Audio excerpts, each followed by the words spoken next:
पीके जैन साहब, पिछले कुछ दिनों में हम देख रहे हैं कि ये ड्रग्स का कारोबार और तेजी से आगे बढ़ता हुआ नजर आ रहा है। गुजरात के मुंद्रा पोर्ट पर 21,000 करोड़ की हेरोइन पकड़ी जाती है। अभी कल ही हमने देखा महाराष्ट्र में वो जो बेडशीट में छुपा कर लाई जा रही थी ड्रग्स, 5 करोड़ की शायद उसकी कीमत थी। तो ये सिलसिला लगातार बहुत तेजी से बढ़ता हुआ नजर आ रहा है हालिया दिनों में। इसके पीछे कोई खास वजह देखते हैं क्या? समीर जी, 2-3 चीजें कहना चाहूंगा। सिंह साहब ने सारी चीजें बड़े विस्तार से आपको समझा दी हैं। मैं सिर्फ उसमें 2-3 चीजें ऐड करनी चाहता हूं। एक तो क्वांटिटी जो पकड़ी गई है, जो आप दिखाई अभी आपने थोड़ी देर पहले, वो सब कमर्शियल क्वांटिटी लगती है। एक कंजम्पशन क्वांटिटी रहती है जिसमें सजा का प्रावधान काफी कम है, और एक कमर्शियल क्वांटिटी रहती है।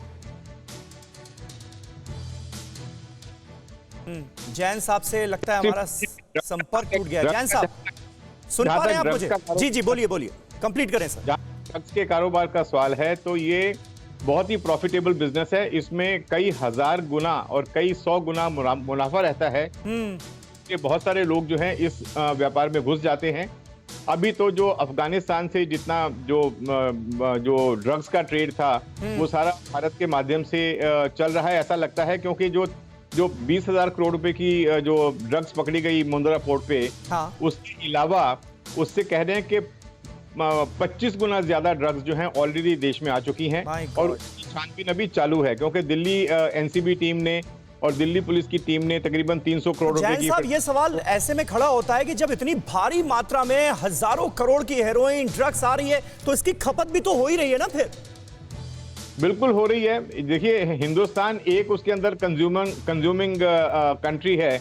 उसके अलावा फिर यहाँ से कंडुइट बना के उसको बाहर भेजा जाता है। अच्छा। तो ये सिर्फ पूरी की पूरी ड्रग्स जो है हमारे देश में कंज्यूम होगी ऐसा नहीं है।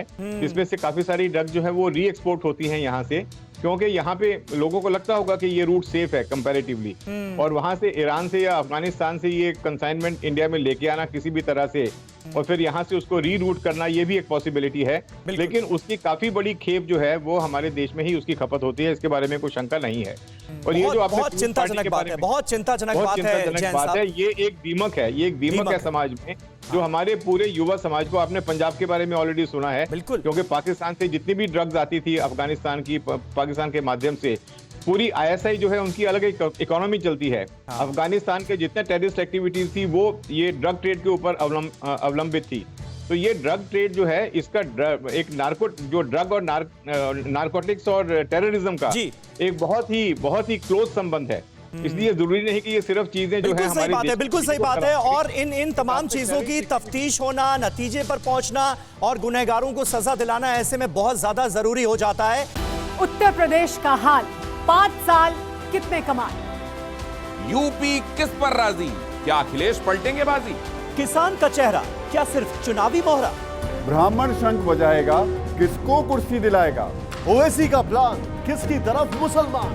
साल 2022 के चुनाव का सबसे बड़ा मंच देखिए TV9 भारतवर्ष सत्ता सम्मेलन उत्तर प्रदेश, 4 अक्टूबर सुबह 8 बजे से लगातार सिर्फ TV9 भारतवर्ष पर।